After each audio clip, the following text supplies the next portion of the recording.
রমজান মাস নেকির কাজ আগের মাসে যা করছেন এই মাসে করলে এই নেকিটা আল্লাহ আরো বাড়ায় দিবে। সব বহু গুণে বৃদ্ধি করার মাস হলো রমজান মাস। এক আনসারী নারীকে রাসূল সাল্লাল্লাহু আলাইহি সাল্লাম বললেন, ক্বালা রাসূলুল্লাহ সাল্লাল্লাহু আলাইহি ওয়াসাল্লাম লিইমরাআতিন মিনাল আনসার। নবীজি এক আনসারী নারীকে বললেন, ইআতামিরি, রমজান মাসে তুমি উমরা করো। রমজানে কি করো তুমি? উমরা করো। ফাইন্না উমরাতান ফীহি তা'দিলু হাজ্জাতান, রমজান মাসে উমরা করা হজের সমতুল্য হয়ে যায়। দেখছেন নি? রমজানে উমরা করবেন, হজের সমতুল্য। এজন্য আপনারা যারা উমরার নিয়ত আছে অনেকের, মাশাআল্লাহ, আপনি পারলে একটু রমজানে উমরা করেন। ফাইন্না উমরাতান ফীহি, রমজানে উমরা করা তা'দিলু হাজ্জাতান, হজের সমতুল্য হয়ে যায়।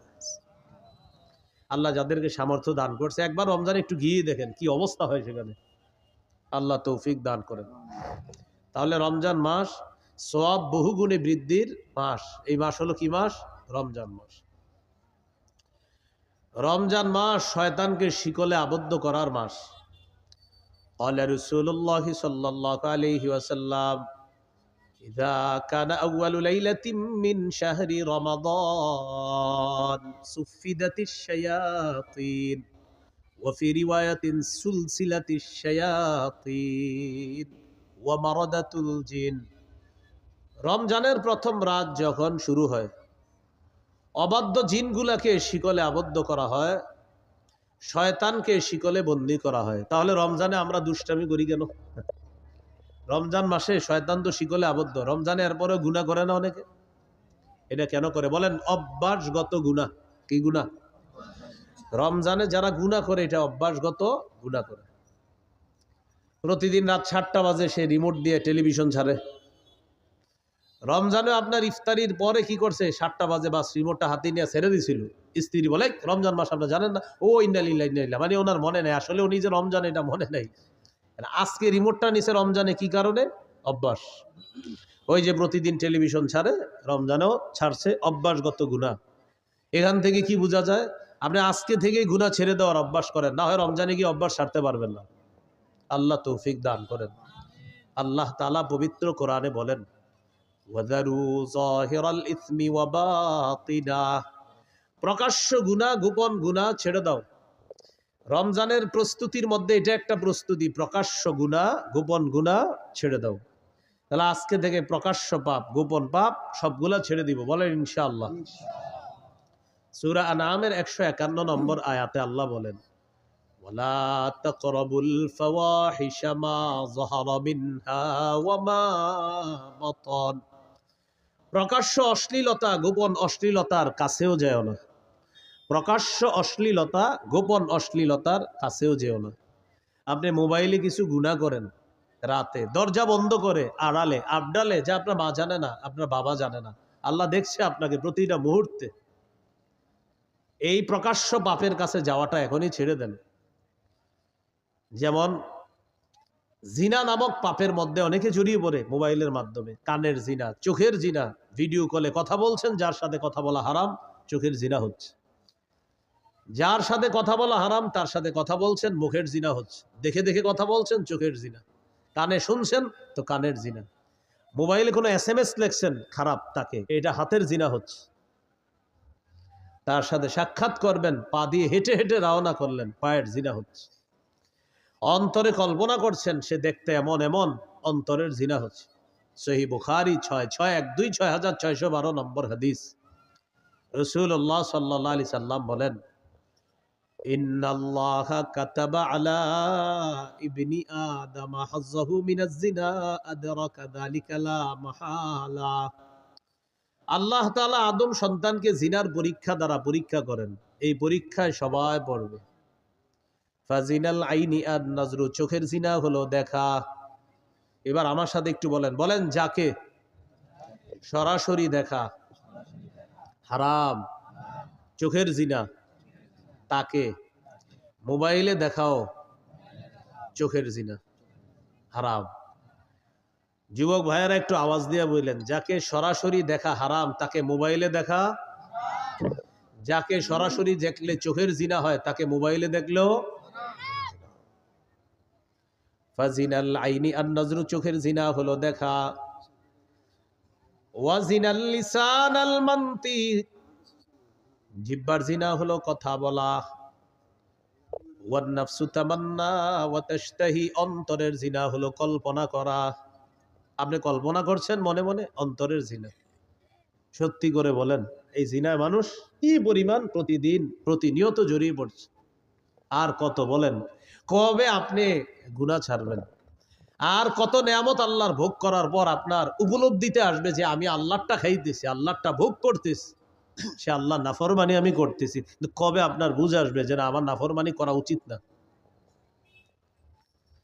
আল্লাহ বলতেছেন গুনাহ ছেড়ে দাও, প্রকাশ্য গুনাহ, গোপন গুনাহ। আল্লাহ বলতেছেন পাপের কাছে যাও না, অশ্লীলতার কাছে যেও না।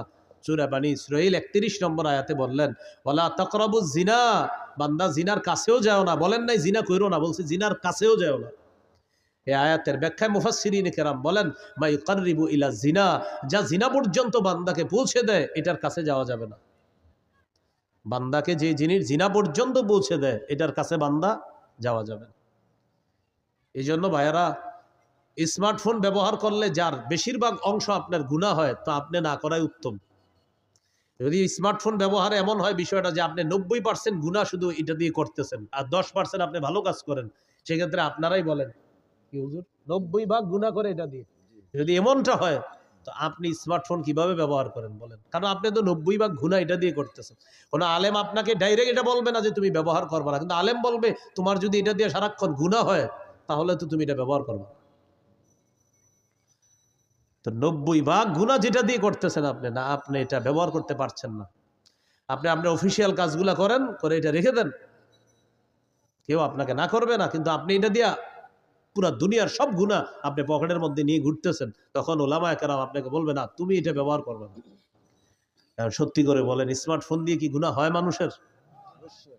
যদি বেশিরভাগ গুনাহ হয়, আপনার গুনার অংশ হয়, সেক্ষেত্রে মুফতিয়ানে কেরাম আপনাকে বলবে তুমি এটা চালাও না। তো আমি বলছিলাম গুনাহ ছাড়ার অভ্যাস করেন। রমজান মাস অভ্যাসগত গুনাহটা যেন রমজানে আমাদের না হয়। সামনে রমজানটাকে চ্যালেঞ্জ হিসাবে নেন যে ইনশাআল্লাহ এবার আমি গুনাহ মুক্তভাবে রমজানকে স্বাগত জানাবো, আর রমজানেও আমি পরিপূর্ণ সগীরা কবিরা গুনাহ থেকে যথাসাধ্য চেষ্টা করব গুনাহ থেকে বেঁচে থাকার জন্য ইনশাআল্লাহ। আল্লাহ তৌফিক দান করেন। তাহলে শয়তান কোথায় বন্দী থাকে রমজানে? শিকলে। গুনাহ করি কেন? অভ্যাসগত গুনাহ। তাই কি করতে হবে? গুনাহ ছেড়ে দিতে হবে, গুনাহের কাছেও যাওয়া যাবে না। আল্লাহ পাপ থেকে বেঁচে থাকার তৌফিক দান করেন। রমজান মাসের একটা রাত আছে, এই রাতটা 1000 মাসের চাইতে উত্তম। সূরা কদরের 3 থেকে 5 নম্বর আয়াতে আল্লাহ বলেন লাইলাতুল কদরি খায়রুম মিন আলফি শাহ। লাইলাতুল কদর, কদরের রাতটা, খায়রুম মিন আলফি শাহ, 1000 মাসের চাইতে উত্তম। কয় হাজার মাসের চাইতে? 21, 23, 25, 27, 29, 5টা বেজর রাতে ঘুমাবিনি না, সারা রাত ইবাদত করার চেষ্টা করবেন।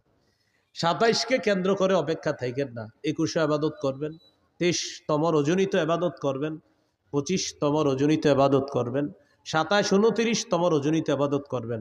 বুখারীতে ইবনে আব্বাসের একটা রিওয়ায়াত আছে, উনি বলেন 24তম রজনীতেও লাইলাতুল কদর হতে পারে। বুখারীর বর্ণনা। কত? 24তম। এই বর্ণনা দেখার পর আমার নিজস্ব উপলব্ধি কি জানেন? শেষের দশকে জোর বেজোর বুঝি না, পুরা 10টা রাতই ইবাদতে কাটানো। শেষের দশক পুরা ইবাদতে কাটান। এর সহজ সিস্টেম, এতেকাফে বসে যান।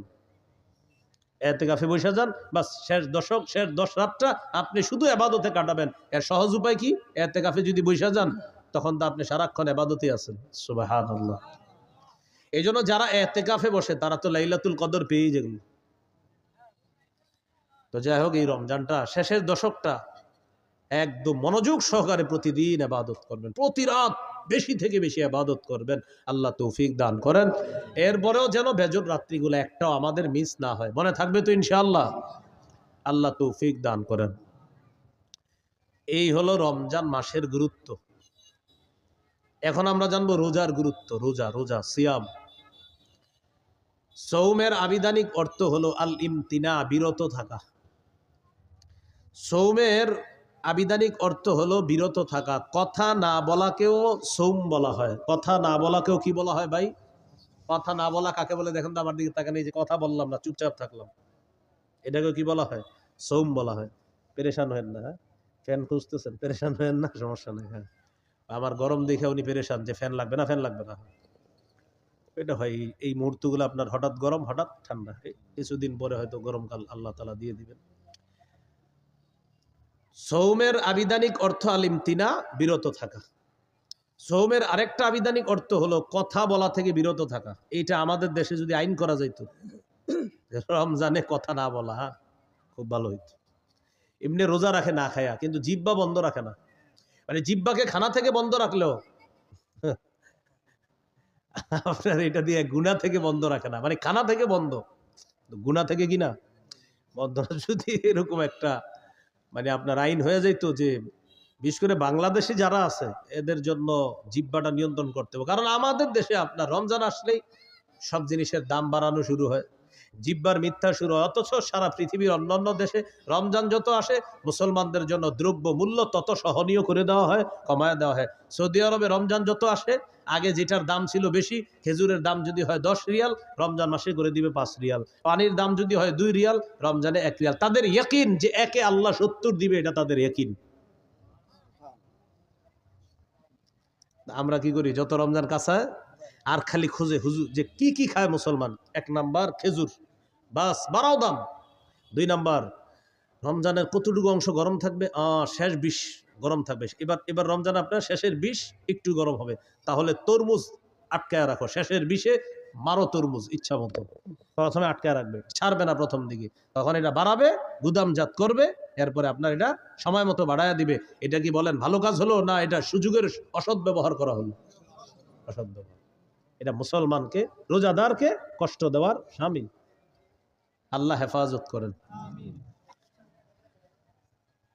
এই হলো আপনার রমজান মাস। সৌমের একটা অর্থ হলো কথা থেকে বিরত থাকা, এটাও সৌমের একটা অর্থ। যেমন পবিত্র কোরআনে সূরা মারিয়ামে আছে, ঈসা নবীকে তার আম্মা যখন কোলে নিয়ে মানুষের কাছে যাইতেছে, টেনশনে পড়ে গেছে। ঈসা নবীর আম্মা বলতেছে, আল্লাহ ইয়া লাইতানি মিত্তু ক্বাবলা হাযা, আহারে এই দৃশ্যের আগে যদি আমি মারা যাইতাম ভালো হইতো। ওয়া কুনতু নাসিয়াম মানসিয়া, আমার যদি সব ভুলাইয়া দেওয়া হইতো, আমি যদি এমন হইতাম যে সব ভুলে গেছি, তাহলে ভালো হতো। আমার যদি সবাই ভুলে যেত ভালো হতো, কারণ আমি এখন সন্তান নিয়ে যাব, আমার স্বামী নাই, কোনো পুরুষ আমাকে স্পর্শ করে না, জাতি তো আমাকে বলবে সন্তান করতে গেছে। তো বলতেছে ইয়া লাইতানি মিত্তু ক্বাবলা হাযা, হায় আমি যদি এর আগে মারা যাইতাম। ঈসা নবীর আম্মা এটা বলতেছে। তো আল্লাহ তাআলা ঈসা নবীর আম্মাকে বললেন, فَإِمَّا تَرَيِنَّ مِنَ الْبَشَرِ أَحَدًا فَقُولِي إِنِّي نَذَرْتُ لِلرَّحْمَنِ صَوْمًا فَلَنْ أُكَلِّمَ الْيَوْمَ إِنسِيًّا। তুমি যদি মানুষের মধ্যে কাউকে দেখো, তোমার ডিস্টার্ব করতে পারে মানুষ, তখন তুমি বলবা ইন্নী নাযারতু লিররহমানি সাওমা, আমি কথা না বলার মানত করেছি, আমি রহমানের জন্য কথা না বলার মানত করেছি। এই যে সৌমা, সৌমা মানে কথা না বলার মানত করা। তাহলে সৌমের একটা অর্থ কি? কথা না বলা। ফালান উকাল্লিমাল ইয়াউমা ইনসিয়া, আজ আমি কিছুতেই কার সাথে কথা বলবো না, কোনো মানুষের সাথে কথা বলবো না। মাহফিল হইতেছে নাকি আরেকটা? কিসের আওয়াজ? কিছু বেচতেছে মনে হয় কেউ মাইক দিয়ে।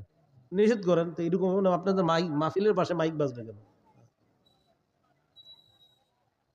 তো আল্লাহ তাআলা বললেন, মারিয়াম তুমি কোনো পুরুষকে যখন দেখবা, মানুষকে দেখার পর বলবা আমি রহমানের জন্য কথা না বলার মানত করেছি, আমি কারোর সাথে কথা বলবো না। খুব মন দিয়ে শুনবেন, বুঝাইতে চাইলাম সৌমের একটা অর্থ হলো কথা বলা থেকে বিরত থাকা। তো আমি বলতেছিলাম রমজান মাসে জিহ্বাটারে বিরত রাখার খুব চেষ্টা করা। কেন? একটু বুঝেন। হাদিসে আসছে রাসূল সাল্লাল্লাহু আলাইহি সাল্লাম বলেছেন, সিয়াম হলো ঢাল, যতক্ষণ এই ঢালটাকে ছিদ্র না করা হবে। বলেন তো সিয়াম কি? ঢাল, জাহান্নাম থেকে বাঁচার ঢাল। এটাকে যতক্ষণ কি না করা হবে, ছিদ্র। রোজা নামক ঢাল ছিদ্র হয় দুটি অপরাধে। কয় অপরাধে? মিথ্যা এবং গীবত। এখন আপনারা বলেন মিথ্যা গীবত হয় কি দিয়ে? জিহ্বা দিয়ে। তাহলে রমজানের রোজাটা হলো ঢাল, ততক্ষণ যতক্ষণ এটাকে ছিদ্র না করা হবে। রমজান নামক রোজা বা রমজানের মাসের যে রোজা, এই রোজা নামক ঢালটা ছিদ্র হয় দুটি অপরাধে। একটি হলো মিথ্যা বলা, আরেকটি হলো গীবত করা। মিথ্যা এবং গীবত হয় জিহ্বা নামক অঙ্গের মাধ্যমে। তাই আজকে থেকে চেষ্টা করা আমরা জিহ্বাকে নিয়ন্ত্রণ করা, এটার মাধ্যমে যেন আমাদের রোজাগুলা ছিদ্র না হয়, যথাসাধ্য চেষ্টা করা। আল্লাহ হেফাজত করুন। তাহলে এবার আপনারা বলেন, রোজা ছিদ্র হয় কয় অপরাধে? কি কি? মিথ্যা আর গীবত হয় কোন অঙ্গের মাধ্যমে? তাহলে জিহ্বাকে এখন থেকেই সংযত করা, নিয়ন্ত্রণ করা। আল্লাহ তৌফিক দান করেন। তিরমিজির হাদিস 2406 নম্বর হাদিস, 2406। এই হাদিসের বর্ণনাকারী উকবা ইবনে আমের রাদিয়াল্লাহু তাআলা তিনি রাসূল সাল্লাল্লাহু আলাইহি সাল্লামকে প্রশ্ন করলেন, মান নাজাতু ইয়া রাসূলুল্লাহ, ওগো আল্লাহর রাসূল, মুক্তির উপায় কি আমি আপনার কাছে জানতে চাই। রাসূলুল্লাহ সাল্লাল্লাহু আলাইহি সাল্লাম বললেন, মুক্তির উপায় তিনটি। ভাই, মুক্তির উপায় কয়টি? তিনটি। এক নাম্বার, আমসিক আলাইকা লিসানাক, তুমি তোমার জবান সংযত রাখবা, জিহ্বা সংযত রাখবা। এটা মুক্তির এক নাম্বার উপায়। এখান থেকে বোঝা যায় জিহ্বা আপনাকে বিপদে ফেলবে। নবী বললেন মুক্তির এক নাম্বার উপায় জবান নিয়ন্ত্রণ করবা। দুই নাম্বার, ওয়ালিয়াসাকা বাইতুকা, তোমার ঘর যেন তোমার জন্য প্রশস্ত হয়। এটার উদ্দেশ্য হলো আপনি কাজ শেষ করে তাড়াতাড়ি বাসায় চলে যাবেন। 6টা বাজে বাসায় যাওয়ার কথা, আপনি রাত 10টা 11টা বাজছে এখনো বাসায় যান না। স্ত্রী ফোন দিয়েছে, কি ব্যাপার, 6টায় বাসায় আসার কথা, সর্বোচ্চ 6:30 7টা বাজতে পারে, আপনি এখনো আসেন নাই কেন? বন্ধুদের সাথে আছি। না, বন্ধুদের সাথে থাকা যাবে না। আপনার কাজ শেষ, বাসা, বাসা থেকে বের হয়েছেন কাজ, হয়তো কাজে নয়তো বাসা, নয়তো বাসা নয়তো কাজে, অন্য কোথাও থাকবেন না। নবী বলেন মুক্তির 2 নাম্বার উপায় বাসায় থাকো। কেন? কারণ বাহিরে যেই গুনাহগুলো আপনি করবেন, আপনার স্ত্রী সন্তান মা বাবার সামনে সেগুলা মন চাইলেও করতে পারবেন না। তাই নবী বললেন মুক্তির 2 নাম্বার উপায় বাসায় থাকো। ওয়ালিয়াসাকা বাইতুকা, ঘর যেন তোমার জন্য প্রশস্ত হয়। তাহলে কি শিখলাম? আড্ডাবাজি করা যাবে না।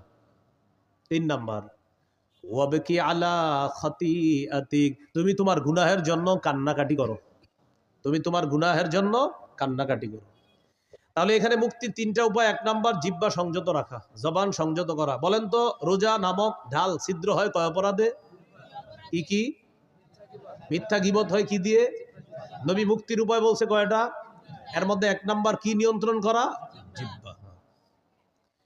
তিরমিজির হাদিস 2407 নম্বর হাদিস, 2407। এই হাদিসের মধ্যে আসছে, قال رسول الله صلى الله عليه وسلم إذا أصبح ابن آدم فإن الأعضاء كلها تكفر اللسان اتق الله فينا فإنما نحن بك فإن استقمت استقمنا وإن اعوججت اعوججنا। আদম সন্তান যখন সকালে ঘুম থেকে ওঠে, আমি আপনি আমরা যখন আগামীকাল সকালে ঘুম থেকে উঠব, আমার আপনার সমস্ত অঙ্গ প্রত্যঙ্গ গুলা জিহ্বাকে ডাক দেয়। কাকে? জিহ্বাকে ডেকে বলে ইত্তাকিল্লাহ ফিনা, ও জিহ্বা আমাদের ব্যাপারে আল্লাহকে ভয় করো। পা জিহ্বাকে ডাক দেয়, হাত জিহ্বাকে ডাক দেয়, নাক জিহ্বাকে ডাক দেয়, চোখ জিহ্বাকে ডাক দেয়, কান জিহ্বাকে ডেকে বলে ও জিহ্বা আমাদের ব্যাপারে আল্লাহকে ভয় করো। ফাইন্নামা নাহনু বিকা, কারণ আমরা তোমার মাধ্যমে নিয়ন্ত্রিত। জিহ্বাকে বলে সবাই। ফাইন ইস্তাকামতা ইস্তাকামনা, জিহ্বা তুমি যদি সোজা থাকো আমরাও সোজা থাকবো, ঠিক থাকবো। ওয়া ইন ইওয়াজাজতা ইওয়াজাজনা, জিহ্বা তুমি যদি বাঁকা হয়ে যাও আমরাও বাঁকা হয়ে যাব। তাহলে বলেন তো, রোজা নামক ঢাল ছিদ্র হয় কয় অপরাধে? কি কি? মিথ্যা গীবত হয় কোন অঙ্গ দিয়ে? জিহ্বা দিয়ে। সমস্ত অঙ্গ প্রত্যঙ্গ কাকে বস মানে? জিহ্বা। জিহ্বা বস সবার, এই জন্য এটা নিয়ন্ত্রণ করেন না। তিরমিজির হাদিস 2408 নম্বর হাদিস, قال رسول الله صلى الله عليه وسلم من يتكفل لي ما بين لحييه وما بين رجليه أتكفل له بالجنة। রাসূলুল্লাহ সাল্লাল্লাহু আলাইহি সাল্লাম বলেন, আমার কোনো উম্মত যদি দুটি অঙ্গের নিশ্চয়তা আমাকে দিতে পারে যে সে জিহ্বা দিয়ে গুনাহ করে না আর লজ্জাস্থান দিয়ে গুনাহ করে না, দুই চোয়ালের মাঝের অঙ্গ তথা জিহ্বা, দুই রানের মাঝের অঙ্গ তথা লজ্জাস্থান, এই দুটি অঙ্গ দিয়ে সে গুনাহ না করার নিশ্চয়তা যদি আমাকে দিতে পারে, আমি নবী তাকে জান্নাতে নেওয়ার জিম্মাদার হয়ে যাব। তিরমিজির হাদিস 2409 2409 قال رسول الله صلى الله عليه وسلم من وقاه الله شر ما بين لحييه وما بين رجليه دخل الجنة। রাসূলুল্লাহ সাল্লাল্লাহু আলাইহি ওয়াসাল্লাম বলেন, আল্লাহ তাআলা যদি কোনো ব্যক্তিকে জিহ্বা এবং লজ্জাস্থানের গুনাহ থেকে হেফাজত করে, অনিষ্টতা থেকে হেফাজত করে, আল্লাহ তাআলা যদি আমাকে আপনাকে জিহ্বা এবং লজ্জাস্থানের অনিষ্টতা থেকে হেফাজত করে, বাঁচায়, নবী বলেন সে মরবে, দাখালাল জান্নাহ, জান্নাতে প্রবেশ করবে। আল্লাহর কাছে বলে, আল্লাহ জিহ্বার অপরাধ থেকে বাঁচান, লজ্জাস্থানের অপরাধ থেকে আমাকে বাঁচান, বলেন আমিন। তিরমিজির হাদিস 2410 নম্বর হাদিস। এই হাদিসের বর্ণনাকারী সুফিয়ান রাদিয়াল্লাহু তাআলা তিনি রাসূলুল্লাহ সাল্লাল্লাহু আলাইহি ওয়াসাল্লামকে বললেন, হাদ্দিসনি বিআমরিন আ'তাসিমু বিহি ইয়া রাসূলুল্লাহ, হুজুর আমাকে এমন কিছু বলেন যেটা আমি মজবুত ভাবে আঁকড়ে ধরবো, এমন কিছু আমাকে বলেন। ফাকালা রাসূলুল্লাহ সাল্লাল্লাহু আলাইহি ওয়াসাল্লাম, কুর রাব্বিয়াল্লাহ সুম্মা ইসতাকিম, তুমি বলো আমার রব আল্লাহ, এটার উপর অটল থাকবা। বলেন রব্বি আল্লাহ, বলেন আবার রব্বি আল্লাহ, আল্লাহ আমার রব বা আমার রব আল্লাহ। নবীজি বললেন তুমি এই কথাটা বেশি বেশি বলবা আর এটার উপর অটল থাকবা যে আমার রব আল্লাহ, আমার রব আল্লাহ, রব্বি আল্লাহ, আমার রব আল্লাহ। এর মানে হলো লা ইলাহা ইল্লাল্লাহ, আরো যত কিছু আছে এগুলা বেশি বেশি বলা, মানে আপনি স্বীকৃতি দেওয়া আমার রব আল্লাহ, এই কথার উপর অটল থাকা। এবার সাহাবী গুরুত্বপূর্ণ একটা প্রশ্ন করলেন রাসূল সাল্লাল্লাহু আলাইহি সাল্লামকে, মা আখওয়াফু মা তাখাফু আলাইয়া ইয়া রাসূলুল্লাহ, হুজুর আমার জন্য সবচেয়ে বিপজ্জনক আপনি কি মনে করেন? নবীজিকে প্রশ্ন করলেন, ইয়া রাসূলুল্লাহ আমার জন্য সবচেয়ে বিপজ্জনক বিষয় কোনটি আপনি মনে করেন, আপনার কাছে জানতে চাই। ফাখাযা বিলিসানি নাফসিহি, নবী নিজের জিহ্বা মুবারক ধরে বললেন হাযা, এটা, হাযা এটা। নবী নিজের জিহ্বা ধরে বললেন এটা, এটা তোমার জন্য সবচেয়ে বিপজ্জনক মনে করি। কেমন যেন আমাকে আপনাকে সকলকে এটা দ্বারা আল্লাহ রাসূল হুঁশিয়ার বাণী দিচ্ছেন। এক সাহাবীকে নবীজি বলতেছেন তোমার জন্য সবচেয়ে বিপজ্জনক মনে করি, নিজের জিহ্বা দেখায় বলতেছে হাযা, এটা এটা এটা। শুধু কি সাহাবীকে বলেছেন না আমাদের সকলকে? সকলকে, এটা এটা সবচেয়ে বিপজ্জনক। তাহলে মূল কথায় চলে আসি, রোজা ছিদ্র হয় কয় অপরাধে? কি কি? মিথ্যা গীবত হয় কোন অঙ্গ দিয়ে? জিহ্বা। সবচেয়ে বিপজ্জনক অঙ্গের নাম কি? সমস্ত অঙ্গ প্রত্যঙ্গের বসের নাম কি? জিহ্বা। সবাই সকালবেলা কারে ডাকতে থাকে? জিহ্বা। তাহলে এটা বেশিরভাগ মানুষকে জাহান্নামে নিবে, আল্লাহ হেফাজত করেন। তিরমিজির হাদিস 2616 নম্বর হাদিস, 2616 হাদিসের বর্ণনাকারী মুআয ইবনে জাবাল রাদিয়াল্লাহু তাআলা তিনি বলেন, কুনতু মা রাসূলিল্লাহি সাল্লাল্লাহু আলাইহি ওয়াসাল্লাম ফি সাফারিন, আমি রাসূলুল্লাহ সাল্লাল্লাহু আলাইহি সাল্লামের সাথে এক সফরে ছিলাম। فأصبحت يوما قريبا منه ونحن نسير فأصبحت قريبا منه ونحن نسير, নবীর সাথে এক সফরে ছিলাম। সফরে চলতে চলতে একদিন সকালবেলা নবীর কাছাকাছি পৌঁছে গেলাম। বুঝছেন তো সফরটা, মানে ওই যুগের সফর কেমন হতো, কেউ হেঁটে কেউ ঘোরায়, তো এইভাবে লম্বা বাহিনী। তো সাহাবী বলেন ওই সফরের মধ্যে আমিও ছিলাম। আমি একদিন নবীর কাছাকাছি চলে গেলাম সকালবেলা। সকালবেলা নবীর কাছাকাছি যাওয়ার পর আমি নবীজিকে গুরুত্বপূর্ণ একটা বিষয়ে জানতে চাইলাম। তাহলে এই বিষয়গুলো আমাদের গুরুত্ব সহকারে জানতে হবে। হ্যাঁ, সবাই খুব মন দেন। সাহাবী বললেন, আখবিরনি বিআমালিন ইউদখিলুনিল জান্নাহ ওয়া ইউবাঈদুনি মিনান নার, হুজুর আমার এমন কিছু আমল বলেন যে আমলটা আমাকে জান্নাতে প্রবেশ করাবে, জাহান্নাম থেকে আমাকে দূরে রাখবে, এমন কিছু আমাকে বলেন। ফাকালা রাসূলুল্লাহ সাল্লাল্লাহু আলাইহি ওয়াসাল্লাম, নবীজি বললেন, তা'বুদুল্লাহ লা তুশরিকু বিহি শাইআ। রাসূলুল্লাহ সাল্লাল্লাহু আলাইহি সাল্লাম বললেন, তুমি আল্লাহর ইবাদত করবা, আল্লাহর সাথে শিরিক করবা না। ওয়া তুকিমুস সালাহ, তুমি নামাজ কায়েম করবা। ওয়া তু'তিজ যাকাহ, তুমি যাকাত আদায় করবা। ওয়া তাহুজ্জুল বাইতা, তুমি হজ করবা। ওয়া তাসুমু রমাদান, তুমি রমজানে রোজা রাখবা। এখন বলেন তো ইসলামের মৌলিক বিধানগুলো চলে আসছে না কথার মধ্যে? রাসূলুল্লাহ সাল্লাল্লাহু আলাইহি সাল্লাম বললেন, আলা আদুল্লুকা আলা আবওয়াবিল খাইর, আচ্ছা আমি কি তোমাকে কল্যাণের দরজাসমূহের কথা বলবো না?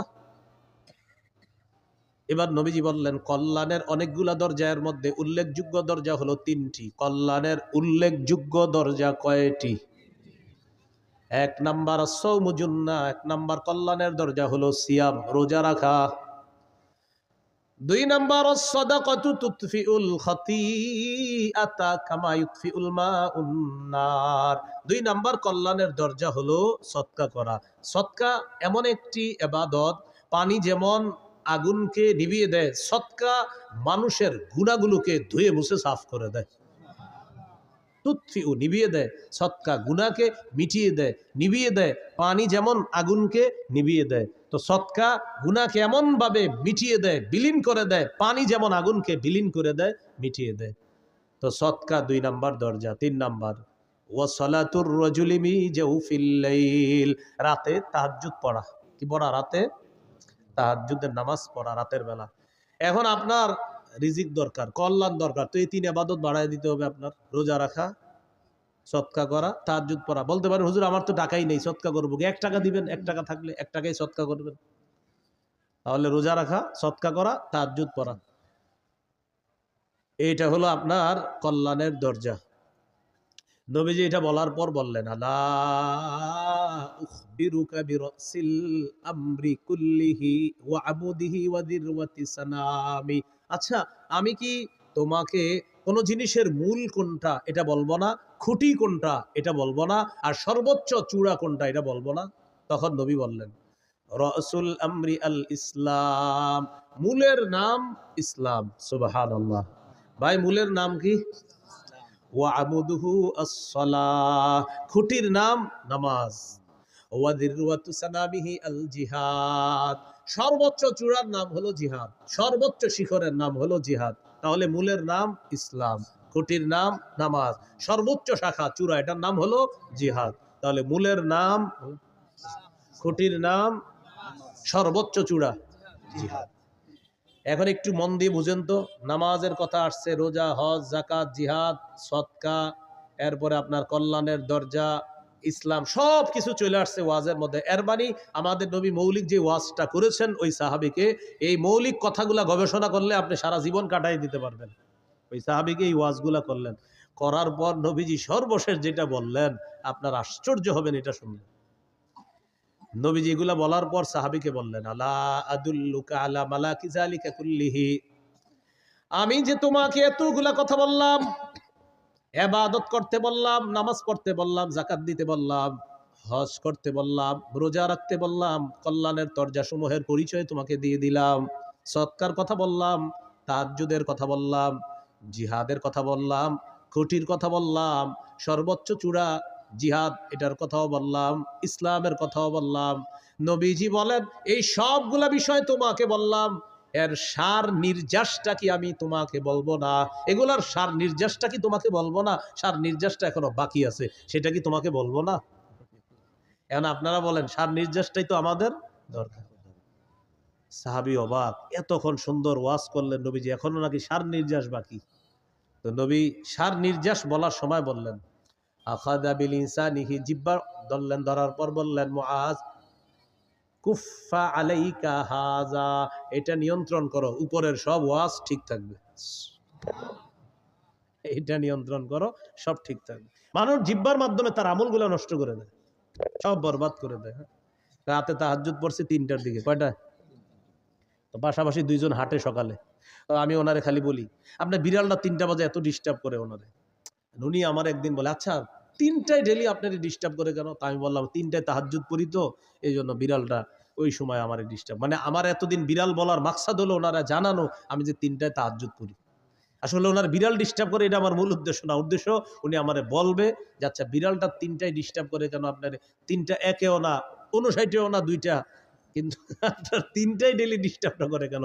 আসলে ভাইজান আমি 3টায় তাহাজ্জুদ পড়ি তো, এই জন্য ডিস্টার্ব করে। উদ্দেশ্য আমি তাকে জানানো যে আমি যে তাহাজ্জুদ পড়ি, জিহ্বা রাতের আমলগুলা সব বরবাদ করে দিল। ভাই কথা বুঝে আসছেনি?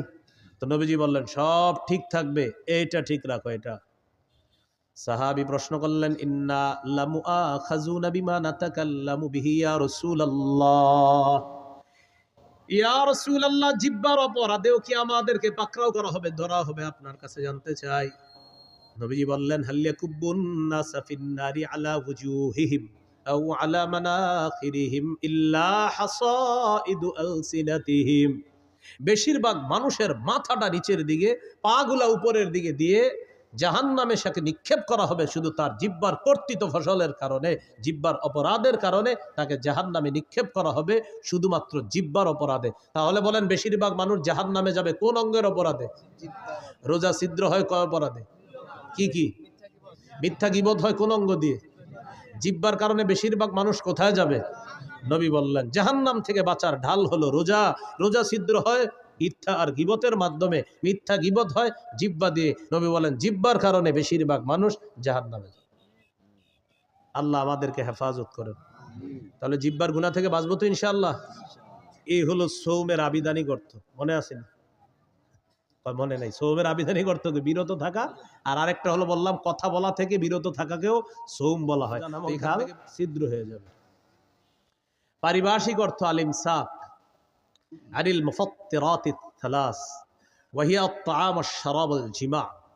তিনটি জিনিস থেকে বিরত থাকার নাম মৌলিকভাবে সিয়াম।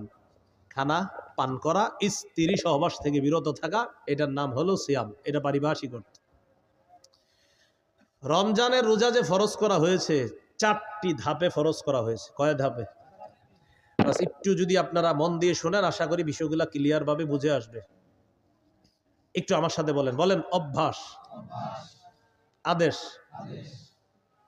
ফরজ, তবে একটু ছাড়। বলেন 4 নাম্বার ফরজ, কোনো ছাড় নাই। আবার 1 নাম্বার, বলেন 1 নম্বর অভ্যাস, 2 আদেশ, 3 ফরজ, তবে ধনীদের জন্য ছাড় ছিল। বলেন ধনীদের জন্য। 4 নাম্বার, বলেন 4 নাম্বার ধনী গরিব সবার উপর ফরজ, কোনো ছাড় নাই। এই 4টি ধাপে রমজানের রোজা ফরজ করা হয়েছে। 1 নাম্বার অভ্যাস, তিরমিজির হাদিস, 761 নম্বর হাদিস। আবু যর গিফারি রাদিয়াল্লাহু তাআলা আনহুকে রাসূলুল্লাহ সাল্লাল্লাহু আলাইহি সাল্লাম বলেন, আবু যর, ইযা সুমতা মিনাশ শাহরি সালাসাতা আইয়াম, তুমি যদি প্রত্যেক মাসে 3টি রোজা থাকতে চাও, ফাসুম সালাসা আশরাতা ওয়া আরবাআ আশরাতা ওয়া খামসা আশরাতা, তুমি যদি প্রতি মাসে 3টি রোজা রাখতে চাও তাহলে 13, 14, 15 রাখবা। যদি চাও তাহলে রাখবা। অভ্যাস, মন চাইলে রাখতে পারো। তাহলে প্রথমে নবী অভ্যাস করাইলেন সাহাবায়ে কেরামকে যে তুমি যদি 3টা রোজা রাখতেই চাওই মাসে তাহলে 13, 14, 15 আরবি মাসের এই রোজাগুলা রাখবা। আর হাদিসে আসছে মান সামা সালাসাতা আইয়ামিন মিন কুল্লি শাহরিন কানা কামান সামাদ দাহর, যে ব্যক্তি প্রতি আরবি মাসে 3টা রোজা রাখবে, এর মানে 3, 11, 33টা রোজা। প্রতি আরবি মাসে 3টা রোজা। মা বোনদেরকে এই কথাগুলো বললেন, তারা এই রোজাগুলো রাখতে খুব আগ্রহী। পুরুষরা হয়তো কাজ টাজ করে, অনেকে রাখে না। প্রতি আরবি মাসে 3টা রোজা যদি রাখে কেউ, তাহলে 3, 11 কয়টা হয়? 33টা। এই 3, 11, 33টা রোজা, প্রতি আরবি মাসে 3টা রোজা যদি কেউ রাখে, কানা কামান সামাদ দাহর, সে কেমন যেন সারা বছর রোজা রাখে। যদি এই অফারটা রমজান মাসের পরে শাওয়াল মাসেও আছে। রাসূলুল্লাহ সাল্লাল্লাহু আলাইহি সাল্লাম বলেন, মান সামা রমাদান, যে ব্যক্তি রমজানের পুরা রমজান রোজা রাখলো, সুম্মা আতবাহু সিত্তাম মিন শাওয়াল, এরপরে শাওয়ালের 6টা রোজা রাখবে, কানাকা সিয়ামিদ দাহরি কুল্লি, সে যেন সারা বছর রোজা রাখলো। তাহলে একটা হলো 11 মাস, 3, 11, 33টা, এটা একটা অফার আছে। আর একটা হলো শাওয়ালের 6টা রোজা, ওইটাও একটা অফার আছে।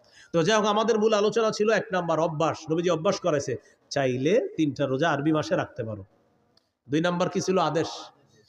সহিহ বুখারীর 2002 নম্বর হাদিস, আয়েশা সিদ্দিকা রাদিয়াল্লাহু তাআলা আনহার বর্ণনা, তিনি বলেন, কানা ইয়াউমু আশুরা,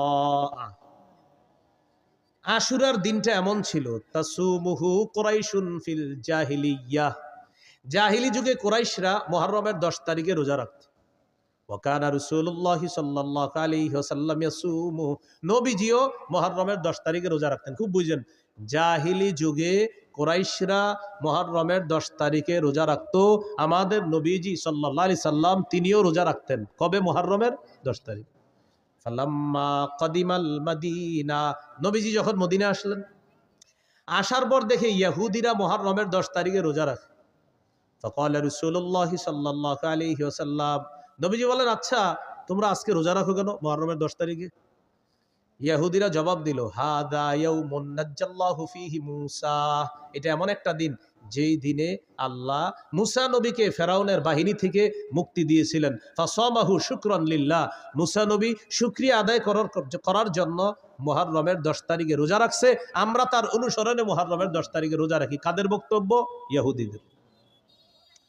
আমাদের নবীজি বললেন, মুসা নবীর অনুসরণ করা বা তাকে মহাব্বত করার ক্ষেত্রে তোমাদের চেয়ে বেশি দাবিদার, হকদার আমরা। সুবহানাল্লাহ। মুসা নবীকে অনুসরণ করার ক্ষেত্রে আমরা বেশি হকদার, মুসা নবীর সুন্নাহ পালন করার ক্ষেত্রে আমরা বেশি হকদার, মুসা নবীকে ভালোবাসার ক্ষেত্রে আমি আর আমার উম্মত বেশি হকদার, মুসলমান যারা।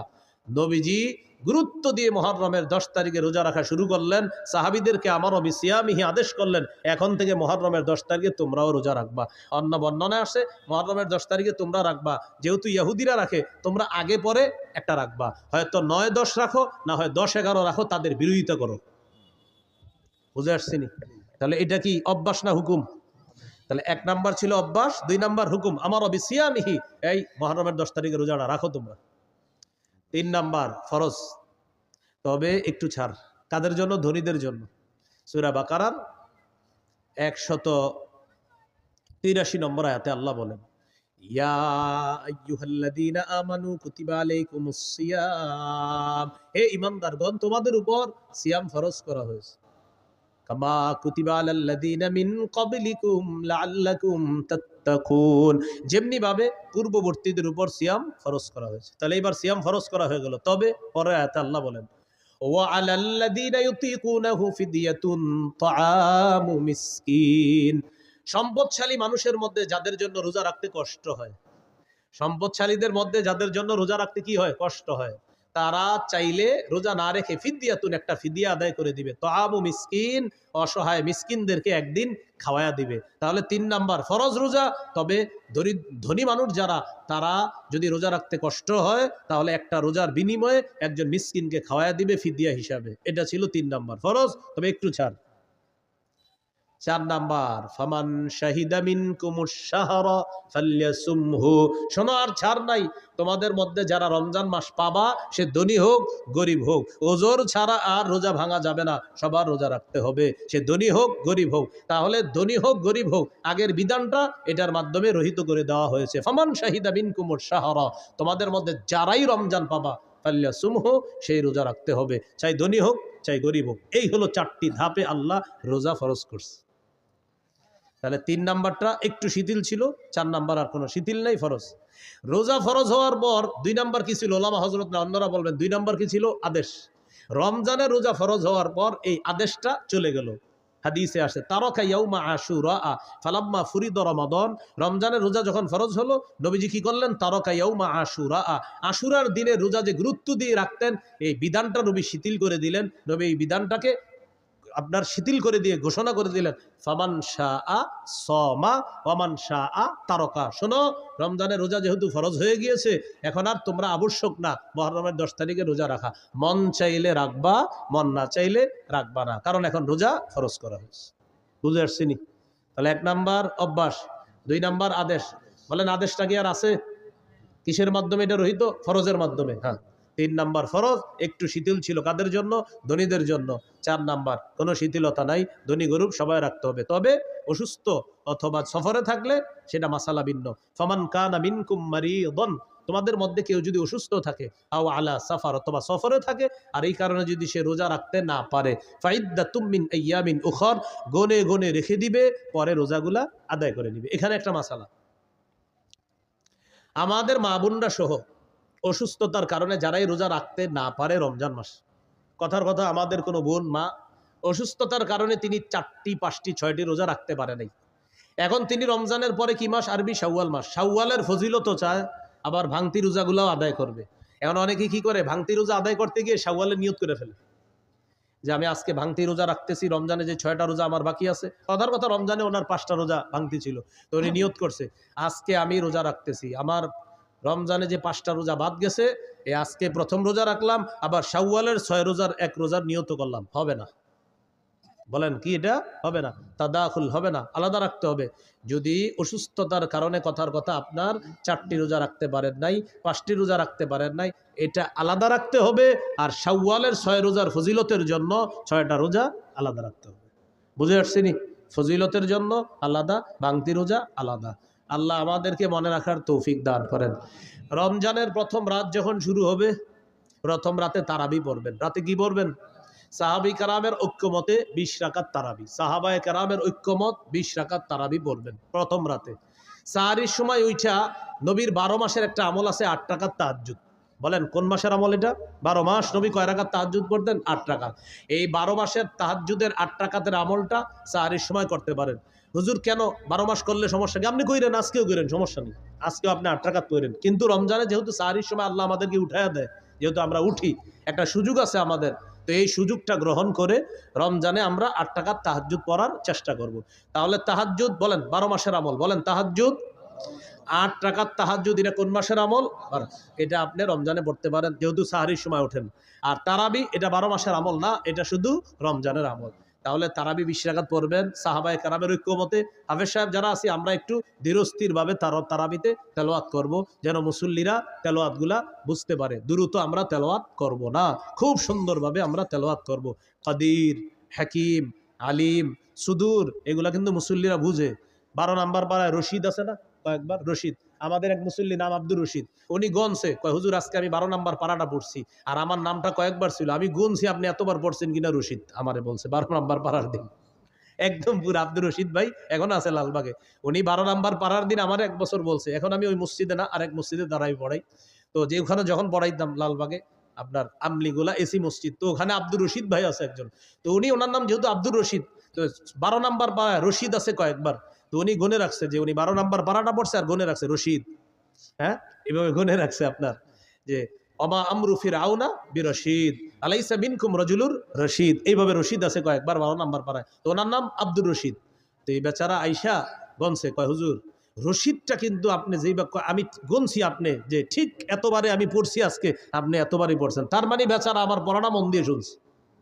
তো এই জন্য বলতে চাইলাম মুসল্লিরা কিন্তু আছে যে উনি শুনতে চায় যে আজকে আমি যে পারাটা পড়ছি এখানে ইন্নাল্লাহা আলা কুল্লি শাইইন কাদির পড়ছি, মানে অনেকে দেখবেন আপনি যেটা পড়বেন উনিও দিনের বেলায় পারাটা তেলাওয়াত করে, তো রাতের বেলা উনি অপেক্ষা থাকে যে এই পৃষ্ঠার শেষে তো একটা হাকিম আছে, হুজুর দিয়ে হাকিম পড়লো না, উনি অপেক্ষা থাকে উনি হাকিম পড়বে, উনি খবির পড়বে, উনি আলিম পড়বে, তো এটা তো আগ্রহ, এটা ভালো।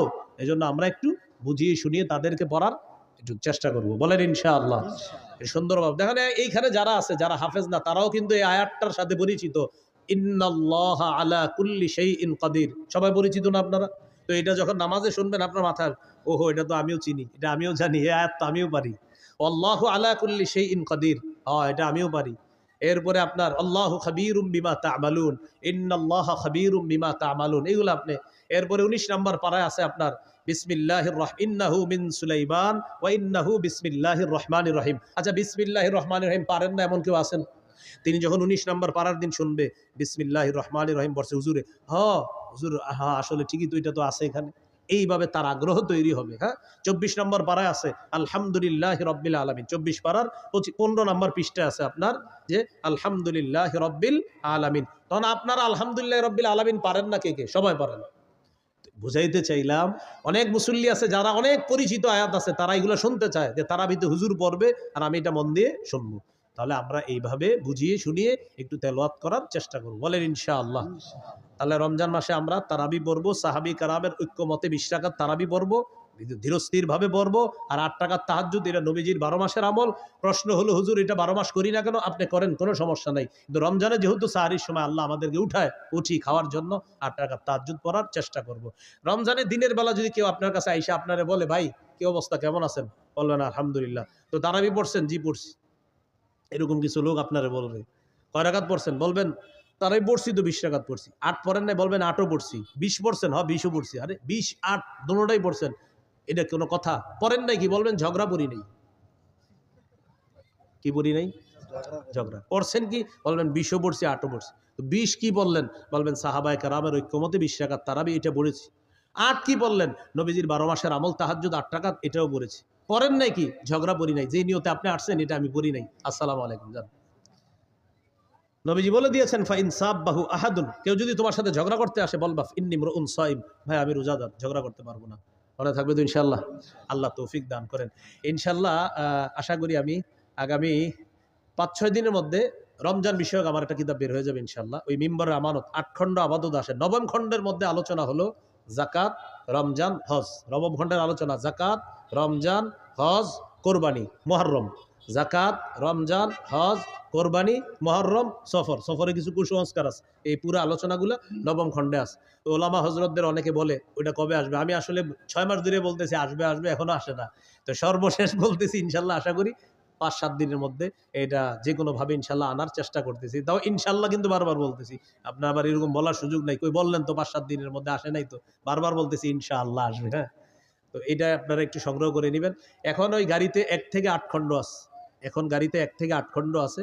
যাদের প্রয়োজন হয় নিতে পারেন। 1 নম্বর খণ্ড সন্তানের 64টা অধিকার, 2য় খণ্ড শিরিক বেদাত কুফর তাওহীদ, 3য় খণ্ড হালাল হারাম সুদ, 4র্থ খণ্ড স্বামী স্ত্রীর অধিকার, 5ম খণ্ড লা ইলাহা ইল্লাল্লাহর ব্যাখ্যা, 6ষ্ঠ খণ্ড নামাজ, 7ম খণ্ড পাক নাপাকের মাসালা। যেমন শীতকালে ইমাম সাহেবরা প্রশ্ন করেন হুজুর ঢিলা নিলে হবে না, পানি কি নিতে হবে?